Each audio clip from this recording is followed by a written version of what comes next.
Assalamualaikum warahmatullahi wabarakatuh.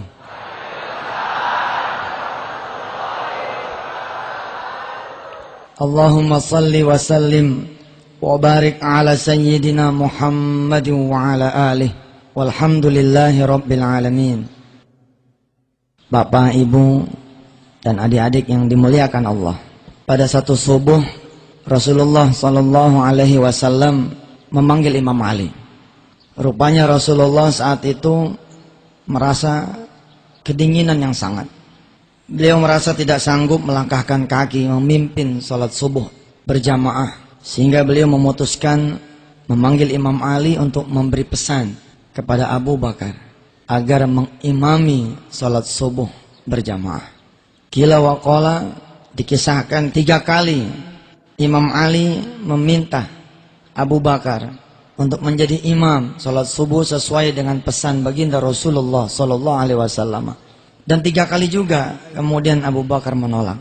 Kalau masih ada Rasulullah, tidaklah pantas saya mengimami salat subuh. Begitu kira-kira kata Abu Bakar.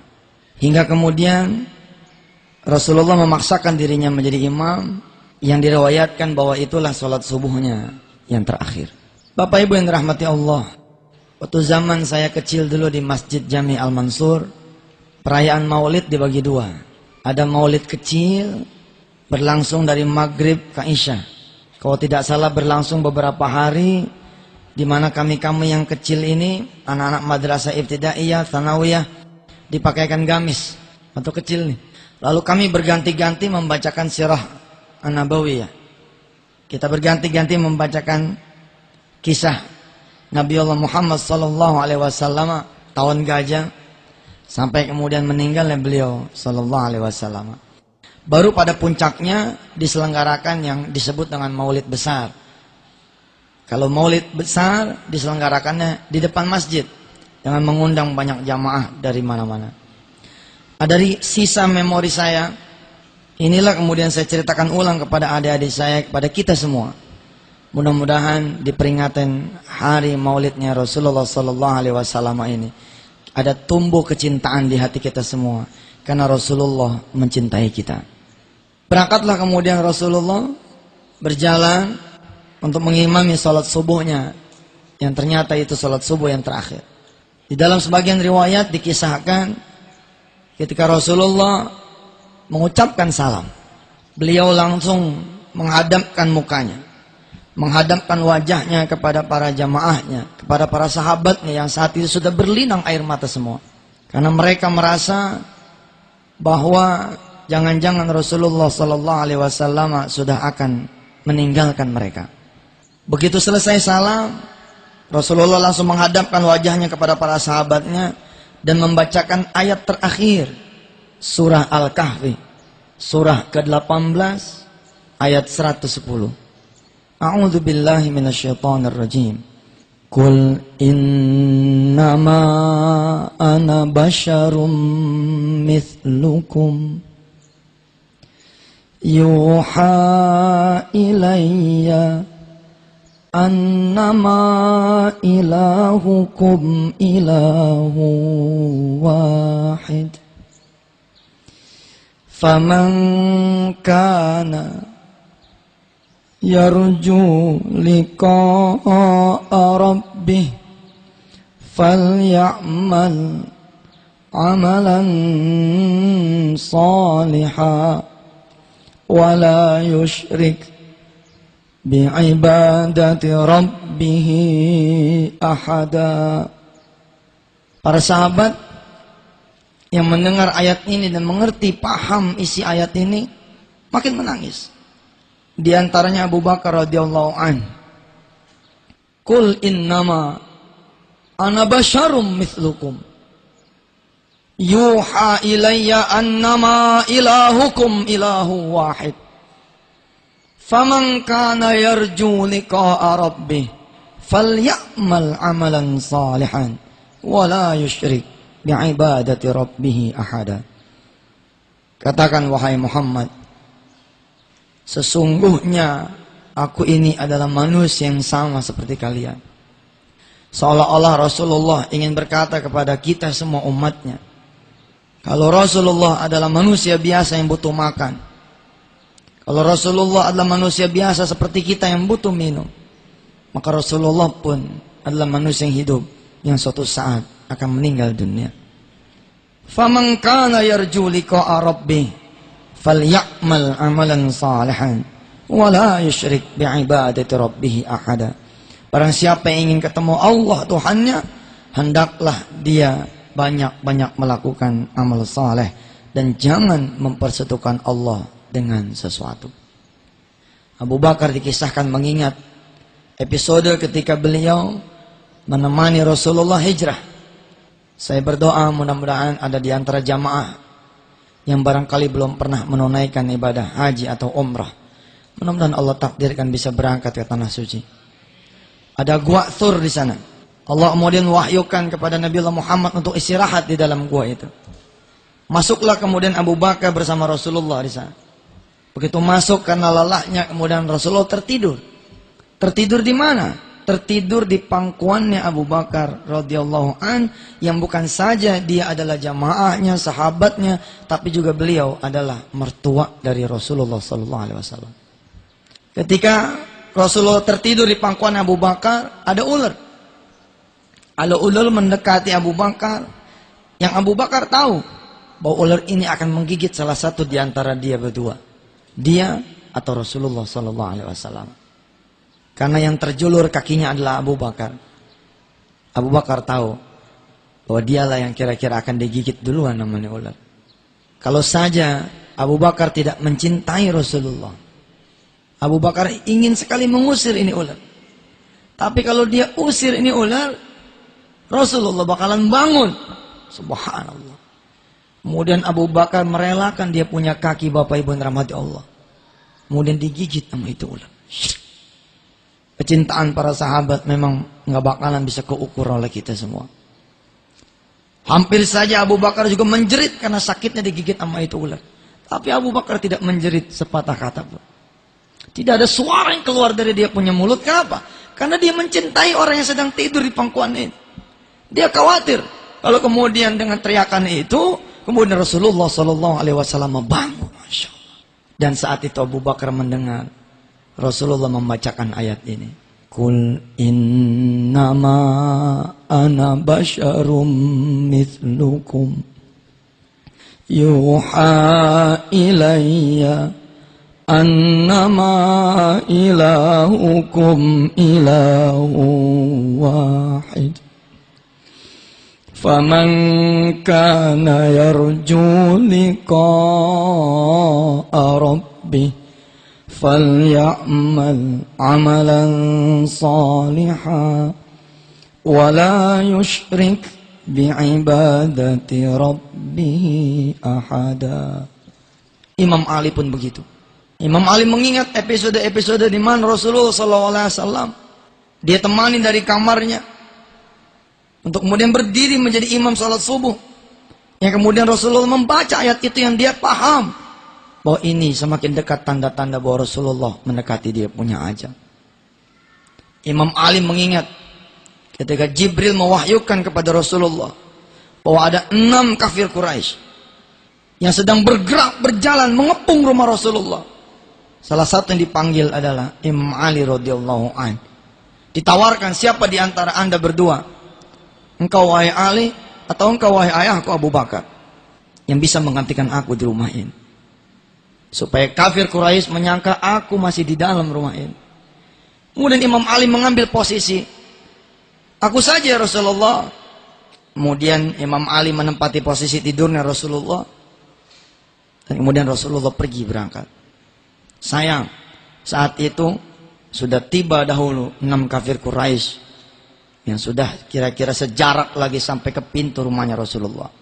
Lalu kemudian Allah mewahyukan lewat Jibril agar Muhammad SAW menggenggam pasir, kemudian dia tebar itu pasir di depan rumah. Yang singkat cerita kemudian kafir Quraisy itu tertidur. Subhanallah. Cerita episode subuh terakhir begitu kira-kira selesai. Ada nanti satu hal yang saya lakukan otokritik kepada madrasah.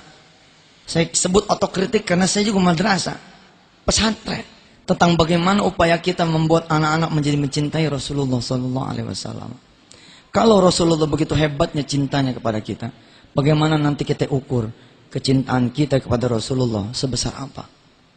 Begitu pulang Rasulullah ke rumah, tidak berapa lama ada suara pintu yang diberi salam.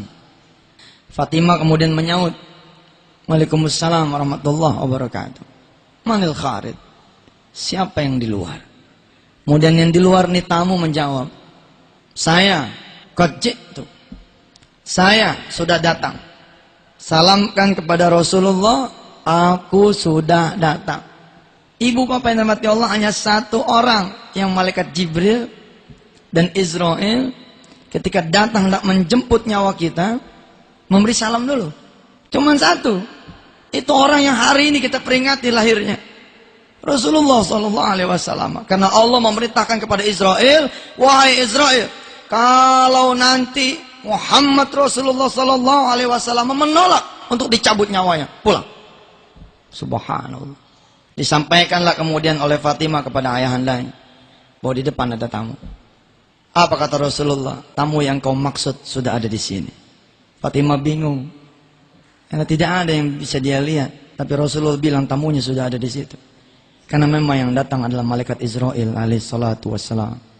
Saudara-saudara yang dirahmati Allah, Rasulullah tahu bahwa Israel diberi pesan sama Allah, kalau dia menolak untuk dicabut nyawanya, dia boleh mengusir Israel.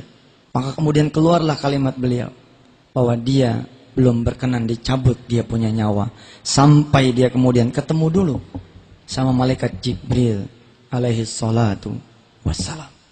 Kisah ini dengan sangat apik masih saya ingat betul, karena pendidikan maulid luar biasa di zaman waktu saya kecil.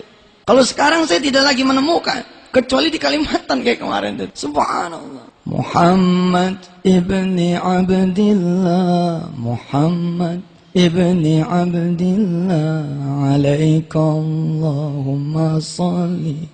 Nggak ada, udah hilang. Waktu zaman saya kecil, subhanallah. Ya Rasulullah, salamun alaik. Ya Rafi'ash shani wa daraji, afatayyaji ratal alami. Ya muhainal judi wal karami. Subhanallah. Episode ini betul-betul guru-guru di kelas saya tuh subhanallah. Namanya guru-guru madrasah saat itu kan ustadz semua. Zaman dulu nggak ada guru madrasah bukan ustadz. Kulu ustadz. Semuanya ustadz. Baik, saya cerita lagi. Saya bilang kenapa saya bisa cerita ini dengan apik. Wallahu a'lam bishawab. Waktu kecil saya nggak paham ini benar atau tidak. Saya belum bisa baca kitab saat itu, saya belum mengerti. Tapi begitu kemudian saya bisa baca, subhanallah, iya benar, cerita ini ada. Ada kitab kecil, namanya Daqaiqul Akhbar, subhanallah, ada di situ. Sampai kitab yang besar yang tulis sama Haikal. Kitab kontemporer, bukan kitab kuning, kitab putih itu. Ya Israel, aku belum reda engkau cabut nyawa, sampai engkau menghadirkan dulu Jibril di hadapanku. Ini menyalahi ini. Kematian Rasulullah SAW tidak lazim. Harusnya tidak boleh itu Israel menghadap kepada orang yang akan dicabut nyawa kecuali ditemani malaikat Jibril. Dan ini sudah hadis Rasulullah yang ngomong. Tidak ada satupun di antara kalian, wala muslim wala kafir, kecuali dia meninggal dunia didatangin oleh malaikat Israel dan Jibril. Kenapa perlu malaikat Jibril itu datang? Rasulullah kemudian meriwayatkan, malaikat Israel pun tidak datang sendiri, melainkan dengan 3 kelompok kematian. Digambarkan oleh Allah di dalam surah As-Sajdah. Qul yatawaffakum malakul mautil ladzi wukkila bikum thumma ila rabbikum turja'un. Malak, bukan satu, tapi banyak. Ada 3 kelompok malaikat kematian. Israel tinggal eksekusi ketika sudah digorgoroh. Bukan Israel yang mengerjakan, subhanallah. Selama ini kita beranggapan bahwa Israel mengeksekusi mulai dari jempol sampai selesai. Bukan. Kelompok malaikat yang pertama mencabut nyawa kita dari mana? Dari jempol. Nih, ujung kaki. Hati-hati buat adik-adik saya, buat abang-abang saya, buat bapak dan ibu yang sering melangkahkan kakinya ke tempat yang maksiat, berabe urusan. Kelompok malaikat yang pertama masuk, mencabut seluruh nyawa kita. Dia tarik peran-peran urat-urat kita ini, syaraf-syaraf kita dia matiin satu-satu. Mulai dari ujung jempol sampai mana? Nih, sampai dengkul. Pelan-pelan. Aduh, ya Allah, kita beristighfar nih hari. Saya juga bukan orang yang bersih, betul. Banyak perbuatan maksiat yang saya lakukan. Baik yang saya sadar maupun tidak sadar. Semakin banyak langkah yang belum kita mintakan ampun pada Allah Subhanahu wa taala, makin lama. Yang paling paham urusan begini nenek-nenek nih. Salah satunya nenek saya pribadi nih, Umi Yo, almarhum. Kalau ngejenguk orang yang dia pegang kakinya, Pak. Kalau kakinya dingin, pahanya hangat, apa dia bilang? Panggilin, kumpulin. Kumpulin. Mulai-mulai ditelkin, mulai-mulai. Bembeng, ini barangkali sudah waktunya. Gitu, Pak. Itu luar biasa itu, nenek-nenek zaman dulu itu luar biasa itu. Saya baru paham sekarang-sekarang ini gitu. Dia pegang kaki dua dingin, paha kanan kiri hangat. Udah, dikit lagi katanya. Subhanallah. Dikit lagi bisa tahu gitu. Dari mana dia taunya? Min ayatil maut, dari tanda-tanda maut, dan emang itu ada.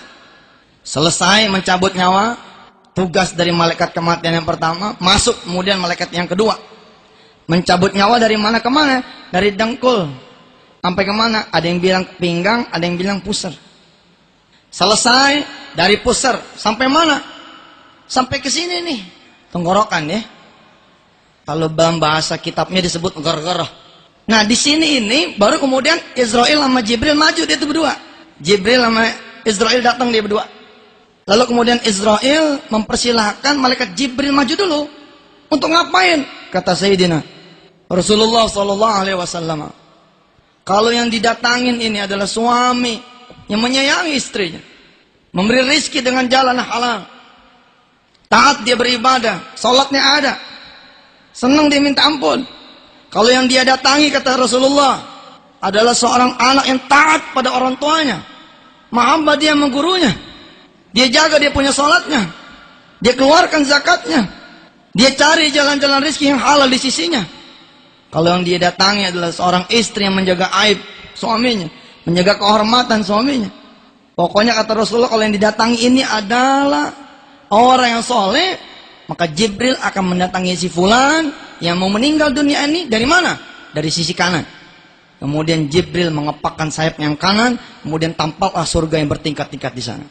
Dia kepakin sayapnya, lalu dia bilang, "Hadza manzilatuk ya fulan." Ini tempatmu nanti di surga. Fi jannatin na'im. Di surganya Allah yang penuh dengan kenikmatan. Saking senangnya kata Rasulullah nih orang atas gambaran surga yang bertingkat-tingkat, nih orang nggak bisa ngomong apa-apa, nggak bisa ingat sama siapa-siapa, dan kemudian memutih dia punya wajah, bersinar dia punya wajah. Saking senangnya. Subhanallah.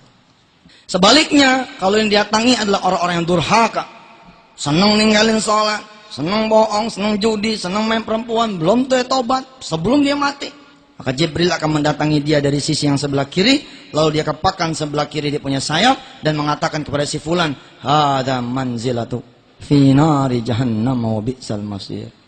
Bedanya Rasulullah nggak datang Jibril. Kemana itu Jibril? Pertanyaan begitu. Kemana Jibril? Kok dia nggak datang? Oh jelas, karena Rasulullah maksum. Ngapain lagi dikepakin sayapnya? Udah jelas dia mau di sorga. Beda sama kita orang. Lalu di mana? Bukankah tetap dia turun berdua dengan Israel? Betul, dari Baitul Ma'murnya berdua. Tapi begitu sampai di langit yang pertama, Jibril bilang kepada Israel, "Istamir ya Israel, terusin ya Israel. Aku tidak tega melihat engkau mencabut nyawa orang yang paling saya sayangi." Subhanallah. Kata Rasulullah mengingatkan kita semua. Saking ngerinya kita melihat gambaran neraka yang disediakan oleh Allah, maka nifulan tidak bisa juga berkata apa-apa. Karena itulah kemudian keluar hadis yang sangat masyhur, istaghfir malam yughargir. Beristighfarlah kalian semua sebelum kemudian nyawa sampai di tenggorokan. Kenapa? Kalau sudah sampai di sini tidak ada lagi bisa kalimat. Kalau masih di pusar masih ada kalimat tuh. Oh, saya pernah nemenin orang yang sakratul maut. Takjub saya. Betapa kitab-kitab itu betul adanya. Merambat itu betul, Pak. Yang namanya merambat itu betul. Nggak salah nenek-nenek kita gitu megang kakinya tuh, dingin tuh. Pak, percayalah, jadi ustadz itu nggak enak. Ada bagian-bagian yang nggak enak. Salah satu ini nemenin yang begini nih. Nemenin yang begini kan tugasnya ustadz salah satu. Dia dipanggil mata tetangga, tolong ustadz, udah saya tolong temenin. Nah, kesempatan kita membuktikan teori ini kan, bener nggak nih? Kalau bener berarti akan berjalan nih. Subhanallah, ternyata bener. Hati-hati tuh, hati-hati. Dari mulai dengkul ke pusar melintas. Subhanallah, mohon maaf ya. Banyak orang gagal di sisi itu. Makanya kata Rasulullah, kalau nyawa belum nyampe tenggorokan, kesempatan kita istighfar. Istighfir malam yugharbir. Istighfarlah sebelum nyawa sampai di tenggorokan. Tapi Rasulullah beda. Jibril nggak datang. Rupanya Jibril nyangkut di langit yang pertama. Tapi karena Rasulullah saat itu minta untuk menghadirkan Jibril, akhirnya tidak ada pilihan buat Israel kecuali dia naik lagi ke langit yang pertama, mengundang lagi Jibril datang. Pak, dulu saya menikmati kisah ini sangat asik betul. Saya dengerin seperti bernostalgia ke belasan tahun yang lalu. Usia saya sudah 31, tapi rasanya kemarin masih kelas 1 sanawiyah. Pakai gamis depan, bengong itu ngeliatin guru-guru kita cerita tentang maulid, betul itu Pak.